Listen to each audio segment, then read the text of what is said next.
आओ बच्चों, तुम्हें सुनाए छोटी सी कहानी जो हमने कभी सुनी अपनी दादी और नानी से। एक शांत और ठंडी रात थी। गांव का हर घर नींद में डूबा हुआ था।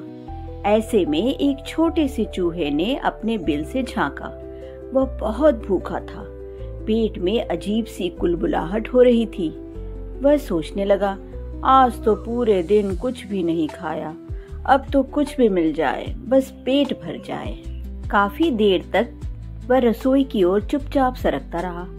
घर के लोग गहरी नींद में थे, इसलिए चूहे के पास अच्छा मौका था। अचानक उसकी आंखें चमक उठी। जमीन पर एक ताजा रोटी का टुकड़ा गिरा हुआ था। शायद किसी बच्चे ने खाना खाते समय गिरा दिया था। चूहा खुशी से उछल पड़ा। वाह, आज तो भगवान ने मेरी सुन ली, वह बोला और जल्दी से रोटी के टुकड़े को अपने मुंह में दबा लिया। लेकिन अब समस्या शुरू हो गई। रोटी का टुकड़ा उससे थोड़ा बड़ा था।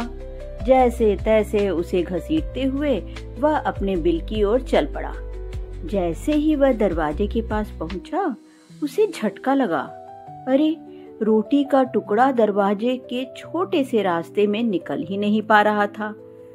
अब एक पल को रुका और सोचने लगा, अगर रोटी छोड़ दूं तो इतने बड़े खाने का मौका चला जाएगा, लेकिन अगर ज्यादा देर तक यहाँ रुका तो कोई ना कोई मुझे देख लेगा।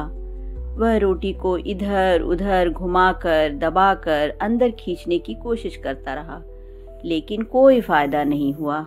उधर पास ही सो रही बिल्ली की नींद टूट गई। उसे कुछ खटपट सुनाई दी। वह धीरे धीरे पंजों के बल रसोई की तरफ बढ़ने लगी।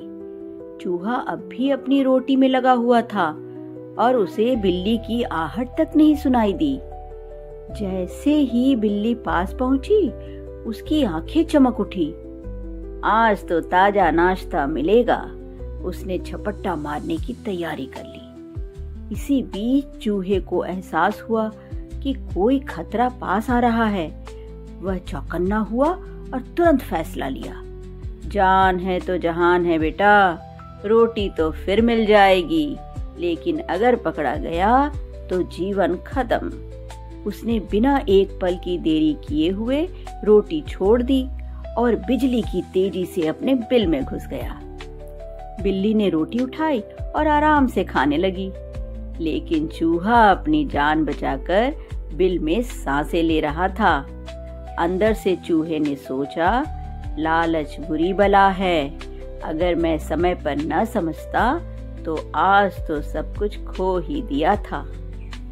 तो दोस्तों, यह कहानी हमें सिखाती है कि लालच करने से अक्सर नुकसान ही होता है। समझदारी और समय पर लिया गया सही फैसला जीवन बचा सकता है। तो बच्चों, आपको आज की कहानी कैसी लगी? कमेंट बॉक्स पे कमेंट करके जरूर बताइएगा। अगर आपको कहानी पसंद आई हो तो लाइक करें और मेरे चैनल को सब्सक्राइब करें।